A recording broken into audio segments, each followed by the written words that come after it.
제가 다시 읽어보겠습니다. 온 땅이여 여호와를 향하여 환호성을 질러라. 여호와를 예배하라. 넘치는 기쁨으로 그분 앞에 나아가라. 환호하는 소리로. 너희들은 알지어다. 여호와 그분이 하나님이신 것을. 그분이 우리를 지으셨고 우리는 그분의 것, 우리는 그분의 백성, 그분 목장의 양떼. 들어가라. 감사함으로 그분의 문으로, 찬송하면서 그분의 궁정으로. 감사하라. 그분께 송축하라. 그 이름을. 여호와는 선하시니 그 인자하심이 영원하고 그 신실하심이 대대에 이르기 때문이다.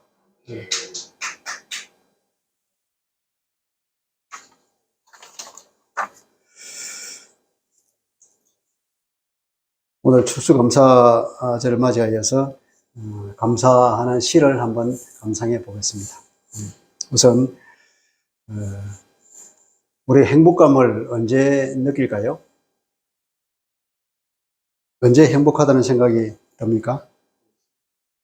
어떨 때? 심리학자들이 얘기하기를 감사하는 마음과 행복한 마음과 그 마음은 기저가 같다고 그러더라고요. 감사하는 것과 행복한 것. 그러니까 만족이 있으면 행복한 감이 오고, 그러면 감사하는 마음이 생기고, 또 감사하는 마음이 있으면 그것 자체가 행복한 마음이잖아요. 그런데 그러니까 감사를 하는 사람도 받는 사람도 행복하게 만들어주는 것 같아요. 내가 감사하면 내가 감사하는 마음이 있을 뿐 아니라 이 말을 감사를 받는 사람, 당신 정말 이렇게 해주셔서 감사합니다. 그러면 그 듣는 사람이 더 감사하는 마음이 생긴단 말이죠. 행복하게 된다는 거죠. 근데 문제는 우리에게 감사거리가 있느냐 하는 거죠. 여러분, 감사거리가 있습니까? 오늘 감사거리 얼마나 있었습니까? 전동성전이 많았습니까? 할렐루야. 감사를 하면 할수록 이것은 더 풍성해지는 것 같습니다. 좋은 것은 나누면 더 많아지고 나쁜 것은 나누면 더 작아진다는 말이죠. 그런데 기쁨은 나누면 더 커지고 슬픔은 나누면 작아지는 거죠. 그래서 우리가 슬픈 사람은 같이 슬픔을 나눠주고 또 기뻐하는 사람이 있으면 같이 기쁨을 나누면 내 것이 될 수가 있습니다. 그런데 문제는 이제 우리가 이 감사를 아무나 할 수 있는 게 아니더라고요. 어린애들이 감사가 있는가? 어린애들은 잘 모른단 말이죠. 감사는 그래서 누군가가 말하기를 감사는 철들어야 하는 것이라고 그러더라고요. 철이 안 들면 감사도 모른다 하는 거죠.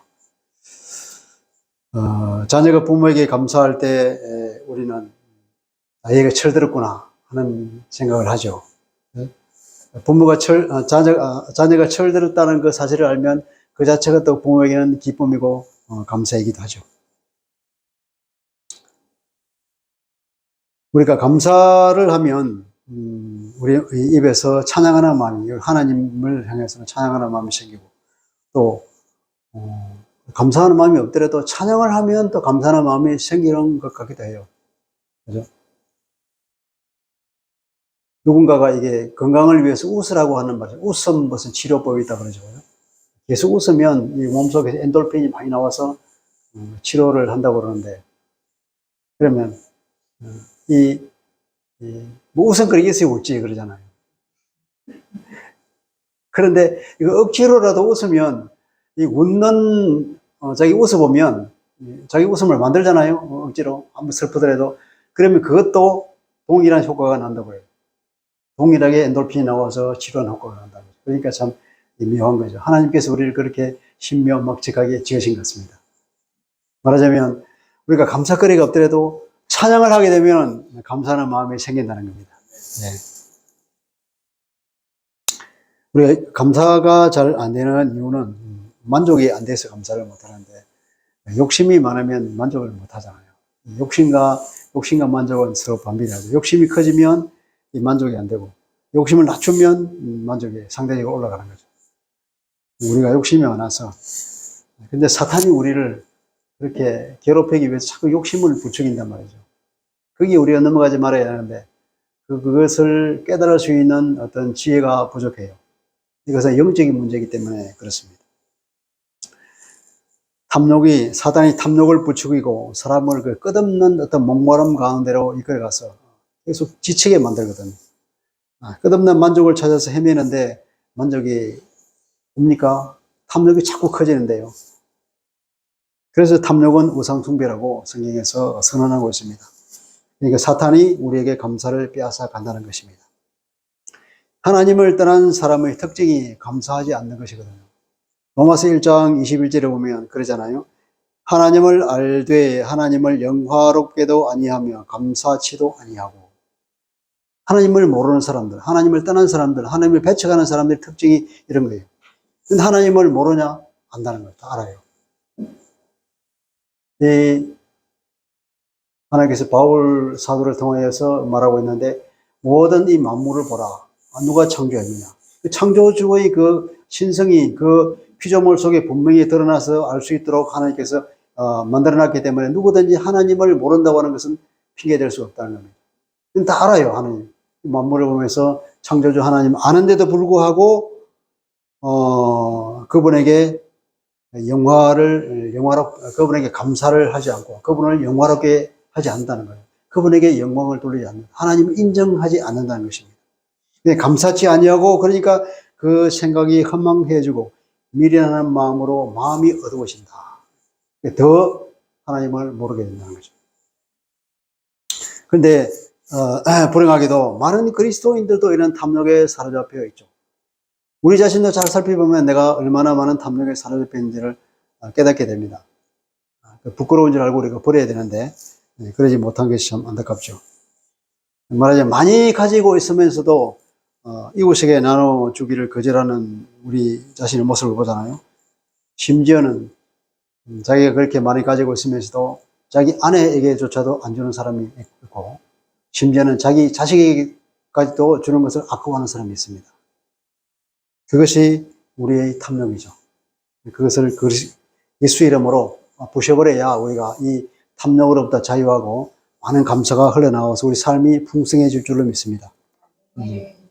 이 시편 100편은 제목이 있습니다. 제목이 감사의 시라는 제목이거든요. 근데 이 감사의 시라고 하는 이 단어는 찬양이라는 말도 있어요. 그러니까 히브리 말에는 감사와 찬양이라는 말이 같은 단어를 쓴단 말이죠. 그러니까 이 시는 감사의 시인 동시에 찬양의 시. 시라고 하는 것은 원래 노래라는 말인데, 노래도 찬양이라는 말도 같이 쓴단 말이죠. 그러니까 이 제목을 다른 말로 하면은 감사의 시, 감사의 노래, 혹은 찬양의 시, 찬양의 노래라는 것입니다. 히브리 말에는 감사와 찬양은 서로 구분하지 않는다는 겁니다. 그러니까 오늘 우리가 감사를 말하고 있는데, 사실 이 감사는 찬양을 말하고 있는 것이라고 볼 수 있습니다.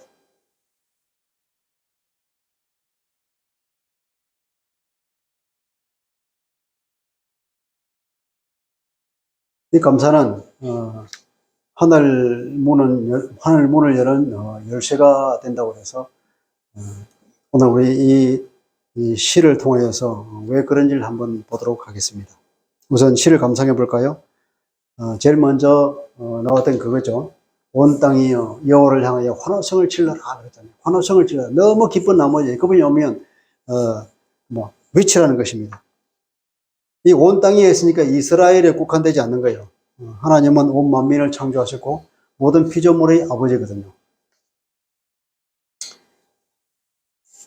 환호성을 질러라 하는 이 말이 옛날 개역 개정어는 절거이 부를지어다. 지금 바꾸어서는 절거이 찬송을 부를지어다 하는데 원래 의미는 환호성을 질러라.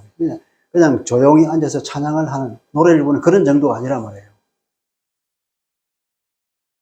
왕이 행차하면 그 주변에 있는 모든 사람들이 그 사랑하는 왕을 존경하는 사람한테 막 환호성을 지는 것처럼 우리 왕이 오셨다, 왕 완세 만세 그러잖아요.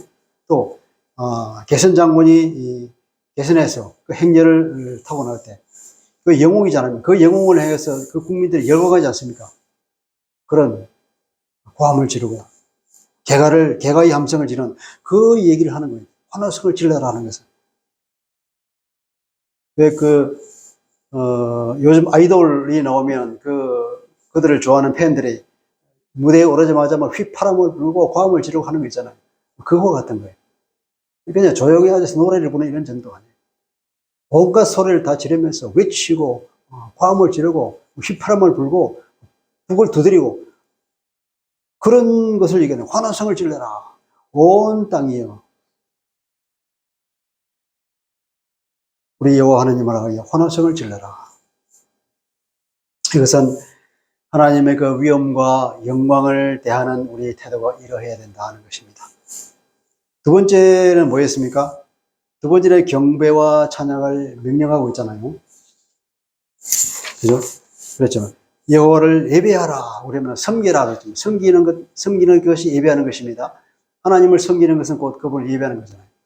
여호와를 예배하라. 넘치는 기쁨으로 그분 앞에 나아가라. 환호하는 소리로 이렇게 하나님을 찬양하라고 명령합니다. 예배하라. 그랬죠. 하나님을 여호와를 섬겨라. 섬기는 것은 그분 앞에 내가 종으로서 섬기는 거예요. 여러분, 내가 종이 되어서 하인이 돼서 누구를 주인을 섬기는 것이 기쁜 일이겠습니까? 그러나 우리 하나님이기 때문에 기쁘다는 거죠. 사람이 사람을 섬기면 그게 기쁘겠습니까?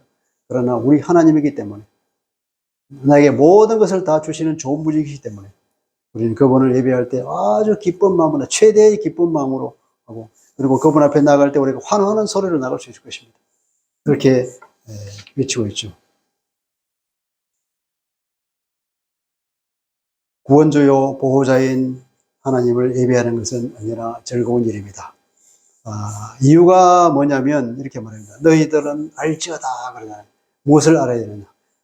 여호와 그분이야말로 하나님이다. 다른 누구도 아닌 여호와 하나님이 우리의 진정한 하나님이라는 거예요. 다른 어떤 신이 하나님일까요?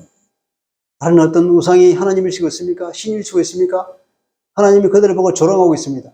말도 못하는 그것들, 들을 귀도 없는 그것들 보고 저러냐 이 바보들아.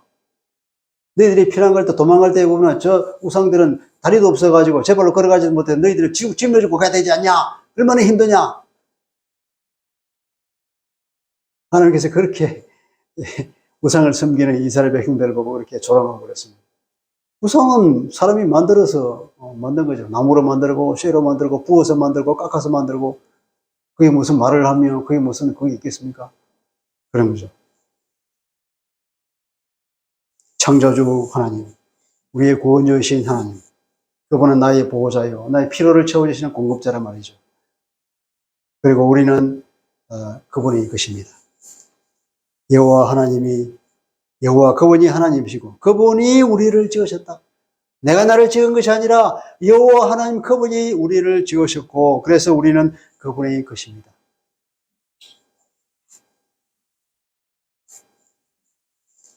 내가 내 것인가요? 내 삶이 내 삶입니까? 내 육체가 내 것인가요? 여러분 그렇게 생각하면 안 됩니다. 하나님 것입니다. 그리스도의 것이에요. 고린도전서 6장 19절 20절에 보면 너희는 너희 자신의 것이 아니라 그럽니다.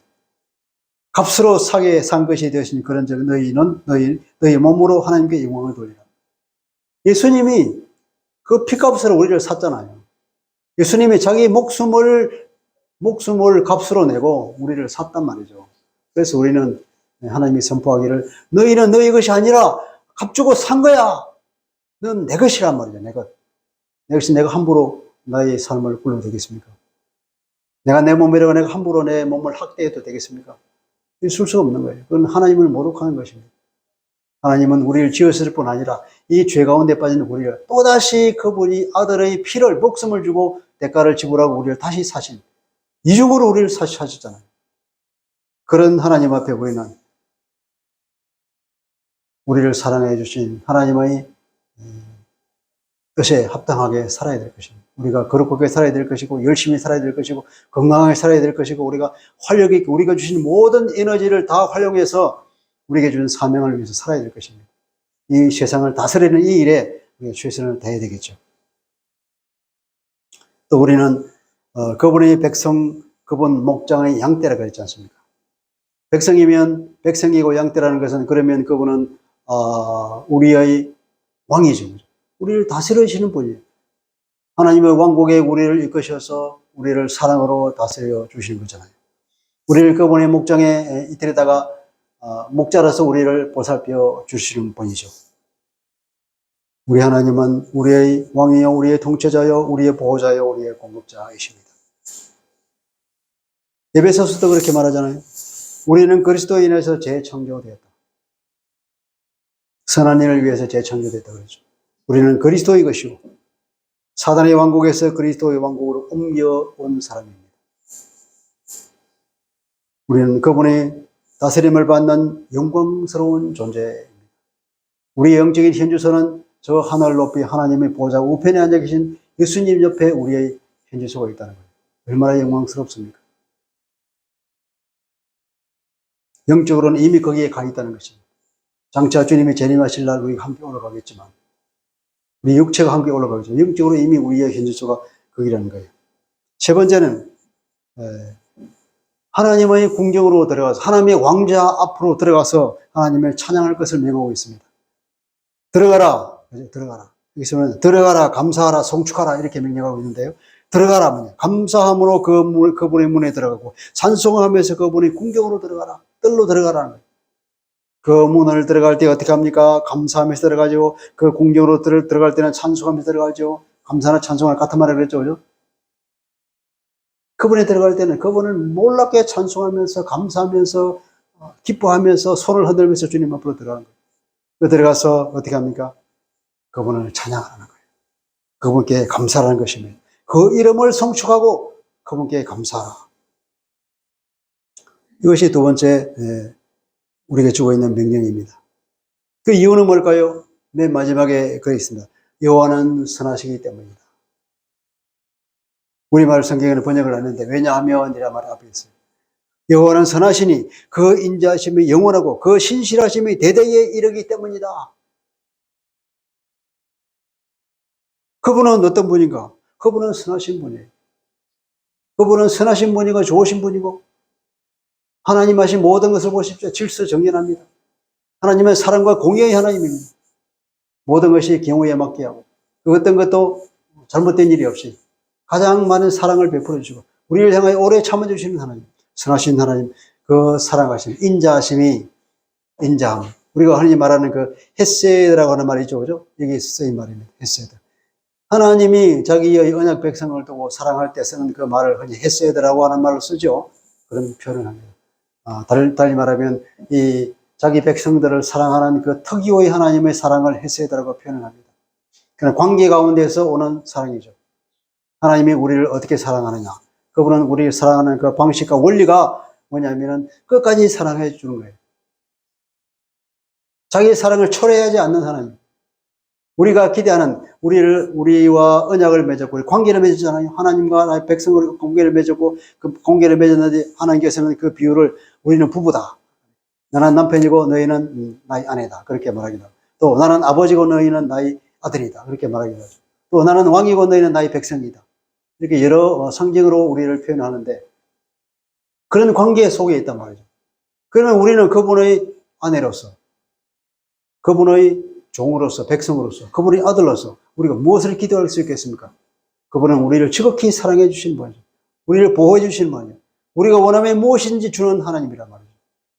그 기대를 한치도 어긋남이 없이 다 채워주신다 할 때 그것이 헤세드라는 의미입니다. 좋으신 분이죠. 얼마나 좋습니까? 그런 하나님, 그 선하신 하나님, 그런 헤세드를 가진 분이고 그것이 그 헤세드가 얼마나 주었다 뺐다 하는 분이 아니에요. 영원하다 그랬잖아요. 영원하다. 한 번도 하나님께서는 그것을 초래하신 적이 없고 그것이 어긋나게 행동하신 적이 없습니다. 그것이 바로 우리에게 보여주는 표본이 뭐냐면 이스라엘이에요. 이스라엘 그들의 역사를 보십시오. 하나님은 한 번도 그들에게 그 사랑을 철회한 적이 있습니까? 그들을 그냥 무자비하게 그냥 심판한 적이 있습니까? 그 많은 그 배반과 하나님에 대한 패약한 행동을 했음에도 불구하고 하나님은 끝까지 참아주시잖아요. 잠깐 징계한 적이 있었지만 끝까지 참아주신 거예요. 그런 하나님을 우리가 보고 있는 것입니다. 그리고 그 신실하심이 대대에 이른다. 신실하심이 뭐냐면 자기의 약속을 반드시 지킨다는 그 확실성, 움직이지 않는 그분이 나는 확정되고 확정되다 그러잖아요. 하나님의 마음은 확정된 거예요. 우리를 향한 그 사랑은 확정됐기 때문에 하나님의 그 창조주 하나님의 심령 가운데 딱 박혔기 때문에 그 사랑은 초래되지 않는 거예요. 그래서 메시아를 보낸 것, 예수 그리스도의 땅에 보내신 것은 하나님이 우리에게 준 약속, 첫 약속 뭐였습니까? 아담 부부에게 내가 여자의 씨를 보내서 그 씨로 하여금 이 사단의 머리를 깨겠다고 약속을 해줬는데 그 약속이 결국 그리스도를 통해서 이루어진 거예요. 할렐루야. 그분이 그렇게 자기 약속은 반드시 지키시는 분이에요. 그래서 그것을 우리는 신실하신 하나님이다. 우리말 성경으로는 성실하신 하나님이다 이렇게 번역했죠. 자기가 하는 일에서는 한치의 오류나 어떤 흐트름이 없이 있는 그대로 하는 약속을 분명히 지키면서 해나가는 분이다 합니다. 성실한 분. 우리는 그걸 신실하신 분, 우리 믿보신 분 이렇게 표현을 하죠. 하나님은 자기의 약속을 한 번도 안 지킨 적이 없어요. 어떤 경우에도. 그래서 창세기 15장에 보면 아브라함과 그 언약을 맺는 현장에 상징적으로 그런 사건을 보낸 겁니다. 옛날에 언약을 체결할 때에는 짐승을 잡아놓고 쪼개고 그 사이를 지나갑니다. 무슨 뜻이냐면 내가 이 약속을 취소하고 어기거나 하면 내가 이 짐승처럼 죽어도 좋습니다 하는 그런 서약을 하는 거예요. 근데 서약을 할 때 아브라함이 잠이 와서 조석조석 졸고 있습니다. 그때 하나님께서는 불처럼 내려와서 그 불 가운데를 확 지나갔습니다. 그 재물을 다 태워버렸습니다. 무슨 말입니까? 아브라함 너는 이 길을 안 지나가다 좋아. 나는 지나간다 이 말이에요. 이스라엘 백성들은 인간으로 표현된 얼마나 하나님을 배신하고 하나님을 거역하고 하나님께 말도 할 수 없는 패역한 행동과 죄를 저질렀건만 하나님의 그 인간의 그런 험악한 인간을 향해서도 하나님이 그 사랑을 초래하지 않으시고 자기가 그 짐승 가운데로 지나갔기 때문에 아브라함은 안 지나갔거든요. 그런 하나님이십니다. 네.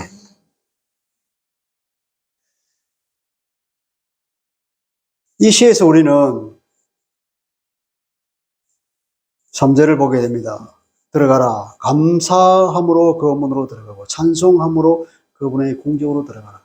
우리가 이 시를 볼 때에 그분이 문으로 들어가고 그분이 궁정의 뜰 안으로 들어갈 때에 뭘 하면서 들어가겠습니까?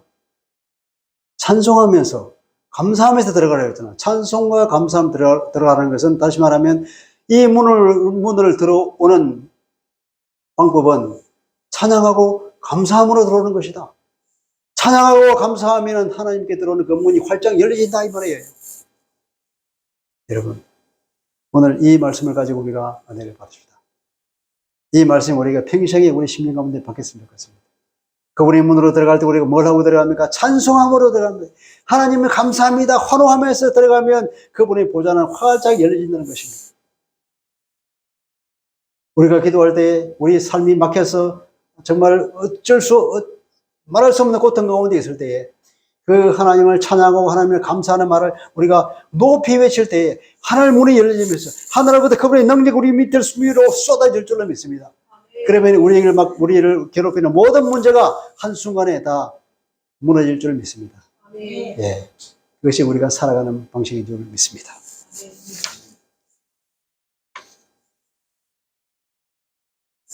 감사와 찬송은 천국의 문을 연다. 이것이 이 시가 주고 있는 오늘 우리에게 주는 메시지인 줄 믿습니다. 그런데 원망하고 불평하면 어떻게 될까요? 하늘 문은 여는 것이 아니라 무슨 문을 열까요? 이게 지옥 문을 여는 거예요. 우리가 감사하고 찬송하면 우리가 천국 문을 열지만 원망하고 불평하면 이게 우리가 지옥 문을 열어서 뭐가 튀어나가겠습니까? 하나님의 능력이 나오는 것이 아니라 무시무시한 사탄이 튀어나오는 거예요. 우리가 원망하고 불평할 때 즉시로 사탄이 튀어나와서 우리 심령 가운데로 파고 들어와서 우리를 괴롭히고 우리를 파멸시킨다 이 말이에요. 얘가 있잖아요. 여러분 광야를 지날 때 이스라엘 사람들이 하나님 앞에 어떻게 했습니까? 얼마나 많은 불평과 원망을 했습니까?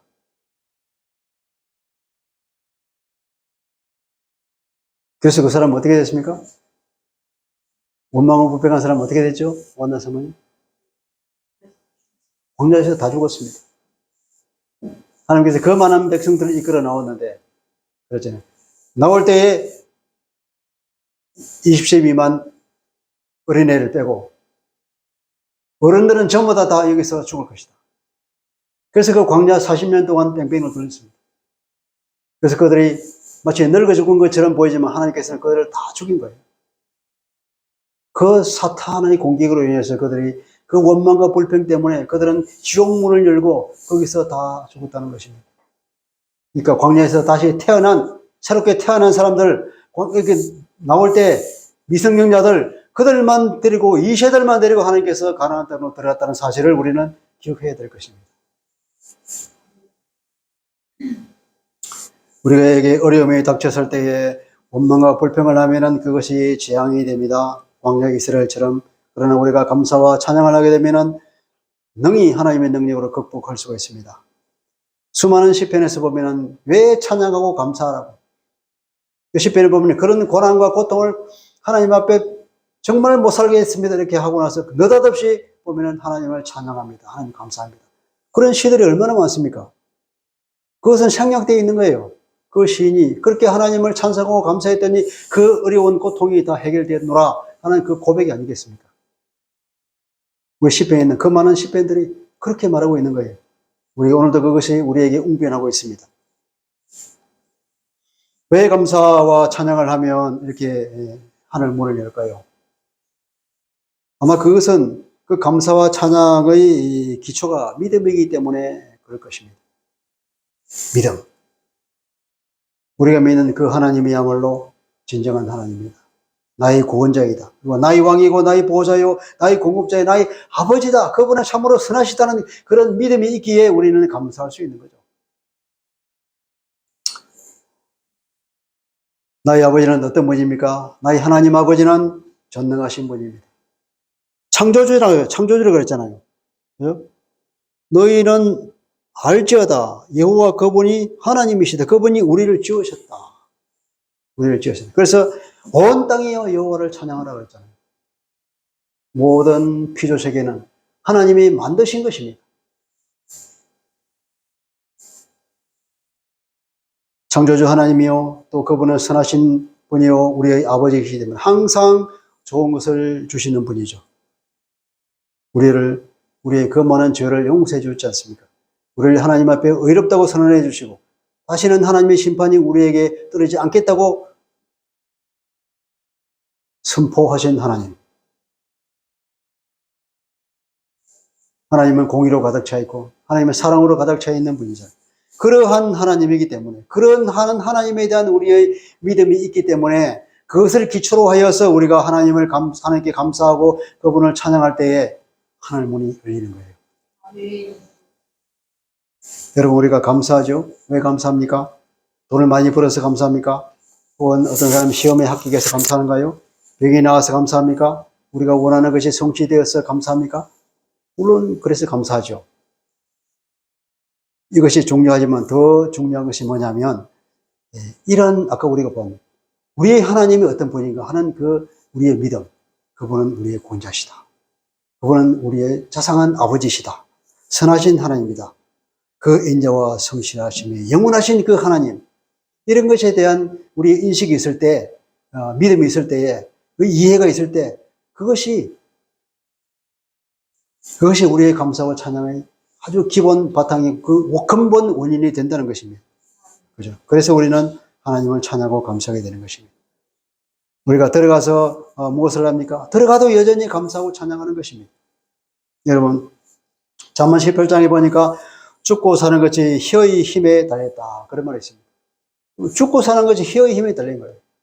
내 혀가 무슨 말을 하는가에 따라서 살기도 하고 죽기도 한다는 거예요. 무서운 말이죠. 그리고 우리 입을 잘 놀려야 되겠죠. 적절한 말을 해야 내가 죽을 곳에도 살 수가 있고, 잘못 말함으로 해서 내가 살 곳에도 죽는 수가 있단 말이에요. 말을 잘하는 지혜가 있기를 바랍니다. 아멘. 여러분, 이 해를 통해서 하나님께 감사를 바라고 하나님께 찬양을 하는 그 입이 되면 어떻게 됐습니까? 하늘 문을 열죠. 그러면 사는 곳, 죽을 곳에도 사는 문이 열리는 것이죠. 이 예배를 통해서 하나님을 원망하고 불평하면 우리가 좋은 곳에서도 죽음이 있다는 것입니다. 늘 감사하고 찬양하는 삶을 삽시다. 네, 여기서 또 보면 이제 아까 감사는 사람이 성숙해야 나오는 거라 그랬잖아요. 그래서 이 성숙한 신앙인은 어떤 사람인가?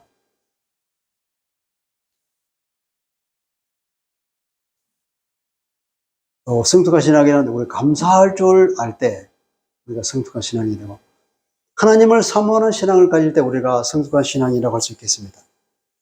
우리 감사할 줄 아는 신앙은 그 이유가 뭐냐면은 우리가 감사할 때 그 감사하는 이유가 우리가 원하는 것이 주어져서 감사하지 않습니까? 근데 우리가 원하는 것이 주어졌을 때 감사하는데, 문제는 우리가 원하는 것과 하나님이 주시는 것과 서로 다를 수가 있어요. 다를 수가 있습니다. 내가 하나님께 간절히 기도했습니다. 이번 사업에 꼭 성공하게 해주십시오. 기도했는데 오히려 실패했어요.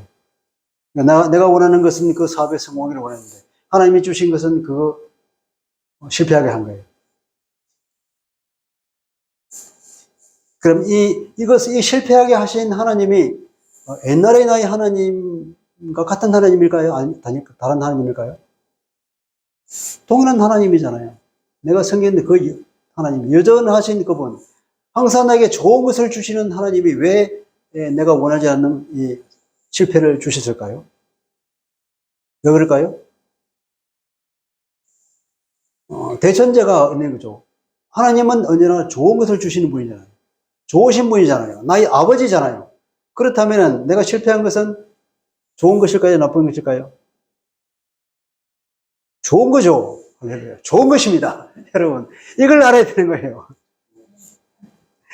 그래서 우리가 내가 원하는 것이 주어졌을 때만 기뻐하는 것이 아니라 하나님이 주신 것은 무엇이든지 좋다는 것을 이 믿음을 가지고 감사할 줄 알 때, 이것이 성숙한 믿음이에요. 할렐루야. 예. 그러니까 무엇이 진정 좋은 것인가, 이것을 분별할 수 있는 눈이 내게 있어야 되는데 이것이 우리가 부족하다 한 것이 사실이란 말이죠.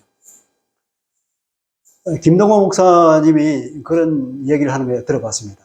자기 아들이, 막내가 어릴 때 돈을 알았어요. 돈을 항상 나갈 때 이제 돈을 100원씩 주었다고. 100원만 받으면 이게 밖에 나가면 뭐 떡볶이도 사 먹고 뭐 과자도 사 먹고 했는데, 이 100원이 그렇게 중요한 것이죠. 나갈 때마다 늘 나가면 아버지한테, 엄마한테 딱 손내면 100원 이렇게 말합니다. 근데 어느 날 나갔는데 여전히 이 애가 또 나와서 아버지한테 아빠 100원 이렇게. 근데 주변 일 다시 보니까 100원이 없어. 근데 뭐가 있냐면 500원짜리가 있었어요. 근데 애도 500원을 줬더니 얘가 보고 이게 옛날에 보던 거 다르니까 이리 보고 저리 보고 하다가 그냥 아니라고 그러던 것입니다. 여러분, 이 500원은 100원의 5배잖아요. 근데 얘는 그 500원의 가치를 몰라봤던 거죠. 우리가 이런 아이와 같은 눈을 가지고 있지 않을까요? 상당히 많은 부분에 우리가 그래요. 분별할 수 없단 말이죠. 그거를 알 때, 그러니까 하나님에 대한 우리의 믿음을 더 깊이 받고, 그분이 어떤 분인가를 더 우리가 묵상하면 할수록 하나님이 주시는 것은 무조건 좋다 하는 게 점점 느껴질 것입니다. 그래서 그걸 볼 수 있는 눈이 열려져야 되는 것이죠. 내가 자주 말하는 게, 멀린 캐로더스 목사님의 책이 찬송 생활의 권능이라는 책이 있는데, 여기 보면 그분은 늘 찬송해라, 하나님께 감사하라고 하는 것, 어디에 가든지 항상 이것을 외치는, 그러니까 찬송 전도사예요. 늘 그렇게 말하죠. 어려움을 딱 쳐서 죽을 것 같다는 그런 사람이 오면, 성도님 그거 듣고 하나님께 감사하고 하나님 찬양해 보십시오, 그렇게 말하는 거예요. 그걸 들으면 사람이 그냥 억장이 무너져. 아니, 내가 이렇게 죽을 것 같은데 내가 이걸 가지고 하나님께 감사하라고 찬양하라고? 말도 안 돼! 그러잖아요. 근데 그분이 거두절미하고 찬양을 했는데 사실은 아까 말한 그런 믿음이 있는 거예요. 왜 감사하고 찬양하느냐? 하나님이 어떤 분인가에 대한 그 믿음이 그 안에 다 들어있는 거죠. 그렇기 때문에 이런 임에도 불구하고 찬양하십시오 하는 그 말이에요. 그래서 고난조차도 감사하라는 겁니다. 그 책에 보면은 그렇게 감사했을 때 천국문을 여셔서 하나님께서 하나님의 능력을 쏟아부어서 그것이 해결된 수많은 사례들이 나와 있어요. 그분이 온 세상을 다니면서 그렇게 강연을 하고 설교를 하고 다니는데 나중에 온 세상으로부터 편지가 들어오는 거예요. 간증거리들이. 그것을 묶어서 난 책이 바로 찬송성으로 건너기는 책이에요. 그것뿐 아니라 이 책에, 같은 책의 시리즈가 그냥 여러 권 나와 있어요. 그분이 쓴 책이. 그걸 보면 우리가 고난받을, 우리가 힘들 때 이 책을 보면서 얼마나 위안을 받고 하나님께 많이 감사했는지 몰라요. 찬양을 하고. 이것이 바로 뭐냐면 성경에서 말하잖아요. 로마서 8장 28절에 보면은 합력하여 선을 이루어 주시는 하나님을 설명하고 있는데 우리가 알거니와 하나님을 사랑하는 자 곧 그 뜻대로 부르심을 입은 자들에게는 모든 것이 합력하여 선을 이룬다. 하나님께서 선을 이루어 주신다고 하고 있어요. 그뿐입니까? 야고보서 1장 2절 4절을 보면 내 형제들아 너희가 여러 가지 시험을 당하던 온전히 기쁘게 여기라. 아니 시험을 당했는데 기쁘게 여기라고요? 사도가 그렇게 말하는 거예요. 왜냐하면 이는 너희 믿음의 시련의 인내를 만들어내는 줄 너희가 알미라. 고난이 오냐? 그러면 견디는 인내 가운데 너희 믿음이 깊어지고 너희 인격이 성숙하는 것이다. 그렇게 말하는 거예요. 그래서 인내를 온전히 이루라. 끝까지 참고 견뎌봐라. 그러면 너희는 온전하고 구비하여 조금도 부족함이 없게 하리 함이라. 하나님이 이러한 성숙한 사람을 만들기 위해서 너에게 고난과 어려움을 준다. 그걸 잘 견디라 하는 거예요. 그리고 그 이후에, 고난 이후에 올 하나님의 놀라운 선물을 바라보면서 온전히 기뻐하라. 그렇게 말하고 있죠. 이런 하나님의 말씀을 알고 이런 믿음의 용서가 되었을 때 물린 키로스 목사가 말하는 그런 감사와 찬양을 할 수 있게 되는 것이고 우리는 성숙한 신앙이 될 줄로 믿습니다. 두 번째로는 이거보다 더 나아가서 이제 하나님을 사모하는 신앙을 가지라는 것입니다. 들어가라 감사함으로 그분의 이름으로 찬송함으로써 그분의 궁경으로 들어가서 감사하라 그분께 송축하라 그분의 이름을 그 영원한 선하심이 그 인자심이 영원하고 그 신실하심이 대대에 이르기 때문이다. 온 땅이여 여호와를 향하여 환호성을 질러라. 예배하라 넘치는 기쁨으로 그분 앞에 나갈 때 환호하는 소리로 나가라. 우리가 하나님을 바라볼 때 이러한 환호성이 우리 심령 가운데 나옵니까? 우리 주님을 생각할 때 우리 마음에 그런 용서섬치는 그런 기쁨이 내 안에서 북받쳐 오릅니까? 그러한 신앙을 가질 때에 그렇게 우리가 하나님을 사모하고 우리 주님을 사모하는 마음이 있을 때에 우리는 성숙한 신앙이 되었다고 말할 수 있겠습니다. 할렐루야. 그분이 어떤 분인지 알면 알수록 더 그렇게 되죠. 하나님이 너무나 좋아서 그분을 생각만 해도 찬송했잖아요. 생각만 해도 이렇게 좋거든. 여러분 시편 100편을 노래하는 사람이 바로 이 사람입니다. 그렇잖아요. 온 땅에 여호와를 향하여 환호성을 질러라 그랬잖아요. 이러한 시편의 신앙을 우리가 물려받았으면 좋겠습니다. 네. 여러분 하박국이 바로 이런 사람이었습니다. 하박국 씁니다. 하박국서 3장 17절 18절 제가 읽어드릴게요. 비록 무화과 나무가 무성하지 못하며 포도나무에 열매가 없으며 감람나무에 소출이 없으며 밭에 먹을 것이 없으며 우리의 양이 없으며 외양간에 소가 없을지라도 나는 여호와로 말미암아 즐거워하며 나의 구원의 하나님으로 말미암아 기뻐하리로다. 이러한 신앙, 이런 성숙한 신앙, 그분이 어떤 분인가를 알기 때문에 이런 고백이 나오는 것이죠. 아브라함이 40년 동안 하나님을 경험했습니다. 그러면서 드디어는 자기 아들 독자 이삭까지도 하나님께 번제물로 드릴 수 있는 그런 신앙에 이르렀듯이 우리가 주님을 조금씩 경험하고 경험해 나가면 우리도 드디어 하나님은 어떤 분인가를 우리가 더 깊이 알면서 이런 신앙에 도달할 줄 믿습니다. 네. 이것이 철든 신앙이죠. 우리에게 이런 사모함이 있고 주님을 생각할 때 이런 기쁨이 솟아나고 환호성이 터져 나올 때 이것이 바로 하나님께서 우리에게 바라시는 우리의 성숙한 신앙 줄 믿습니다. 이런 신앙의 사례는 하나님을 찬양하고 하나님의 놀라운 능력을 경험한 사례들은 성경에 많이 있습니다. 예를 들면 역대상 20장에 보면 여호사밧이 군대를 이끌고 나갔을 때 이런 경험을 했습니다. 주변에 연합군이 쳐들어왔습니다. 하나님께 기도했습니다. 하나님께서 선지자를 통해서 내가 책임지겠다 나가라 그랬습니다. 이 사람이 전쟁을 하면서 이제 진군해서 나갔습니다. 나갔는데 희한하게도 맨 앞에다가 제사장 그러고있어요. 그리고 사람들 옷을 입혔습니다. 제가 읽어보겠습니다. 노래하는 자들을 택하여 거룩한 예복을 입히고 군대 앞에서 행진하며, 이게 군대입니까? 여호와를 찬송하여 이르기를 여호와께 감사하세 그의 인자하심이 영원하도다. 이렇게 찬송을 하면서 나간 거예요. 여호와께 감사하세 그의 인자하심이 영원하도다. 우리 찬송이 있잖아요. 그의 인자하심이 영원하고 그 신실하심이 대대에 이르다. 그렇게 했더니 그 노래와 찬송이 시작될 때에 여호와께서 복병을 두어 유다를 치러 온 암몬 자손과 모압과 세일산 주민들을 치게 하심으로 그들이 패하였으니. 할렐루야. 하나님께서 그냥 하늘 문을 여시고 복병을 보내서 그들이 서로 자기들끼리 찔러 죽이고 해서 자민하게 만들었다는 겁니다. 찬송할 때 예수님이 오병이어의 기적을 행했을 때 뭐부터 하셨는지 아세요? 오병이어를 가지고 하나님께 뭘 하셨습니까? 감사 기도를 드렸잖아요. 하나님께 감사를 했더니 5,000명이 먹고도 남는 그런 기적이 일어났지 않습니까? 사도행전 16장에 보니까 바울과 실라가 감옥에 들어갔습니다.